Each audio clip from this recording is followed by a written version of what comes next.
रात के 12 बज रहे थे। हर तरफ सन्नाटा था, सिर्फ दूर कहीं से एक कुत्ते के भौंकने की आवाज आ रही थी। अदनान ने नींद में करवट ली, लेकिन तभी उसकी आंख खुल गई। अदनान 28 साल, एक सॉफ्टवेयर इंजीनियर था। लंबा कद, हल्के ब्राउन बाल और चेहरे पर हमेशा गहरी सोच में डूबा हुआ भाव। वह कराची के डिफेंस इलाके में तीसरी मंजिल के एक फ्लैट में अकेला रहता था। उसकी जिंदगी बिल्कुल आम थी, जब तक उस दिन कुछ अजीब नहीं हुआ।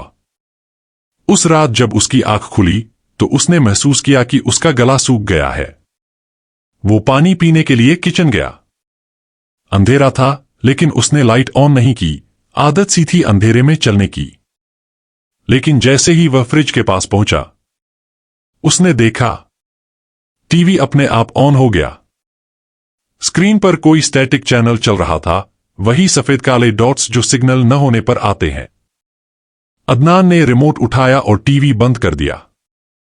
खुद से बोला, शायद रिमोट दबा रह गया हो। फिर वह पानी पीने लगा, लेकिन तभी उसने टीवी की स्क्रीन में कुछ देखा, अपना अक्स। लेकिन यह उसका रिफ्लेक्शन नहीं था। वो आदमी जो टीवी की स्क्रीन में था, जख्मी था, उसका गला कटा हुआ था और आंखों में एक खाली, मरी हुई सी बेचैनी थी। अदनान ने पलटकर टीवी देखा, स्क्रीन अब बंद थी। उसका दिल जोर जोर से धड़कने लगा। वह चुपचाप वापस अपने बिस्तर पर चला गया, लेकिन नींद अब कोसों दूर थी। सुबह जब उसकी आंख लगी तो वो सपना देख रहा था, और सपने में वो एक लाश के पास खड़ा था, अपनी लाश। वो चीख कर उठ बैठा। उसके माथे पर पसीना था। वह नींद में कांप रहा था। अदनान घबरा कर, ये क्या था? ये सपना नहीं था, इतना असली लग रहा था। उसने अपने हाथ देखे, सब ठीक था। लेकिन एक चीज गलत थी। उसके बाएं हाथ पर एक गहरा निशान था, जैसे किसी ने चाकू चला दिया हो। वह हैरान रह गया। ये चोट कहां से आई? शायद नींद में लगी हो। लेकिन बात सिर्फ चोट की नहीं थी। उसने रात को टीवी ऑन होते देखा था और अपना जख्मी अक्स, और अब सपने में अपनी लाश। अदनान ने सोचा ये सिर्फ स्ट्रेस है, ऑफिस का काम, वर्कलोड, और कुछ नहीं। लेकिन उसे क्या पता था, ये तो बस शुरुआत थी। उस दिन अदनान ने ऑफिस को कॉल कर छुट्टी ले ली। टीवी का अपने आप ऑन होना, वो अजीब रिफ्लेक्शन, और सबसे डरावनी बात, सपने में अपनी लाश देखना। ये सब कुछ एक ही दिन में। उसका दिमाग भटक रहा था। उसने लैपटॉप खोला और कुछ काम करने की कोशिश की, लेकिन आंखों के सामने बार बार वही सपना आ रहा था, उसकी लाश जमीन पर लेटी हुई, गला कटा हुआ, आंखें खुली हुई, लेकिन उनमें जिंदगी का कोई नामो निशान नहीं। अदनान खुद से, नहीं, यह सिर्फ स्ट्रेस है। कल रात ठीक से सोया नहीं था। दिमाग में कंफ्यूजन भर गया है। उस रात अदनान ने टीवी का स्विच प्लग से ही निकाल दिया। मोबाइल साइलेंट पर डाला, पर्दे बंद किए और नींद की गोलियां खाकर सोने चला गया।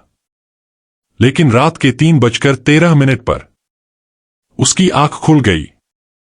कमरे में अब भी अंधेरा था, लेकिन एक अजीब सी ठंडक महसूस हो रही थी, जैसे किसी आंगन में पानी फेंका गया हो, या जैसे हवा में नमी हो।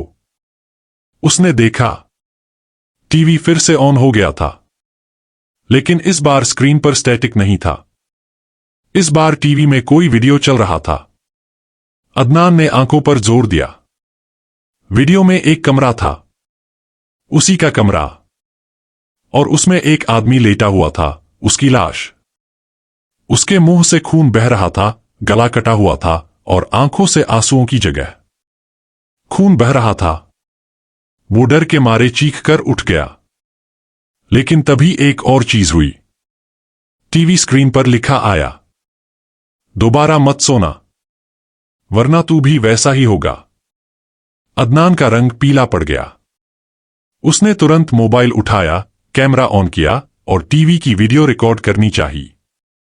लेकिन टीवी बंद हो चुका था, जैसे कुछ था ही नहीं। अब उसका भरोसा उठता जा रहा था, यह हेलुसिनेशन है या कोई रूहानी चीज। सुबह तक वो जागता रहा, कॉफी पर कॉफी पीता रहा, सिर्फ इस डर से कि अगर फिर से सो गया तो वही लाश फिर उसके सामने होगी। सुबह 8 बजे उसने अपने पुराने दोस्त उस्मान को कॉल किया। उस्मान बचपन का दोस्त था, रूहानी चीजों में यकीन रखता था। अदनान घबराए हुए लहजे में, उस्मान, कुछ अजीब हो रहा है मेरे साथ। रात को टीवी अपने आप ऑन हो जाता है और मैं हर रात अपनी ही लाश देखता हूं, सपने में भी, जागते में भी। भाई प्लीज मुझसे मिल। उस्मान सन्न, तू अपनी लाश? तुझे याद है 6 महीने पहले हम लोग एक कब्रिस्तान गए थे। उस दिन कुछ तो अलग सा फील हुआ था, शायद कुछ साथ आ गया हो। अदनान ने सोचा, क्या यह सब उसी दिन से शुरू हुआ जब हम वो पुरानी खंडहर वाली कब्र देख के आए थे? उस्मान, तू मेरे पास आ, कल रात मेरे घर रुक, मैं देखता हूं क्या मसला है। अदनान ने राहत की सांस ली। शायद किसी और के पास रात गुजारना बेहतर हो, लेकिन उसे नहीं पता था अब जो होगा वो सिर्फ लाश देखने तक सीमित नहीं रहेगा। अदनान शाम को 7 बजे उस्मान के घर पहुंच गया। उस्मान का घर पुरानी टाइप का था, अंधेरी गली में, 2 मंजिला इमारत, जहां नीचे उसके वालिद रहते थे और ऊपर उस्मान अकेला। उस्मान ने उसे गले लगाया और कहा, रिलैक्स कर भाई, अब तू अकेला नहीं है, जो भी है मिलके सामना करेंगे। अदनान ने उसे सारी बात दोहराई, टीवी, लाश, वो लिखा मैसेज और उस चोट का निशान जो हर दिन गहरा होता जा रहा था। उस्मान ने एक ताबीज दिया, बोला, ये रात अपने पास रखना और अगर कुछ भी हो मुझे तुरंत उठाना। रात के 12 बज चुके थे। दोनों ने चाय पी और एक छोटी सी दुआ पढ़कर सोने की कोशिश की, लेकिन अदनान को नींद नहीं आई। वो छत की तरफ चला गया, हल्की सी हवा का झोंका और ऊपर से पुरानी गली का सन्नाटा। सब कुछ अजीब सा था। तभी उसने देखा, छत के एक कोने में कोई खड़ा था। वो साया एक मर्द का, जिसका सिर झुका हुआ था और हाथों में कुछ था। अदनान धीरे से, कौन है वहां? साया हिला भी नहीं। फिर धीरे से सिर उठाया और अदनान ने देखा वही चेहरा, उसकी लाश का।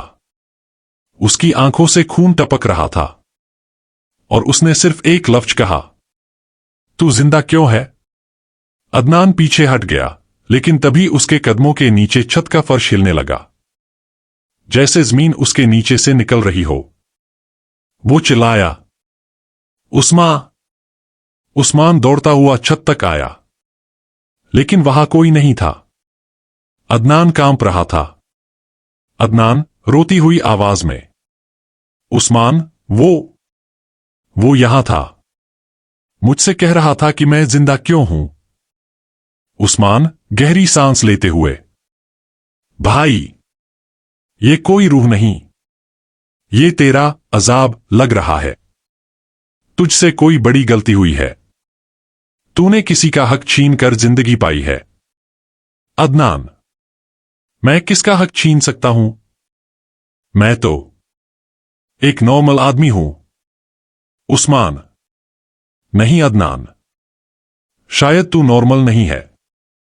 शायद तुझे उस लाश से रिश्ता बनाना पड़ेगा, वरना हर रात वो तेरे पास आएगी।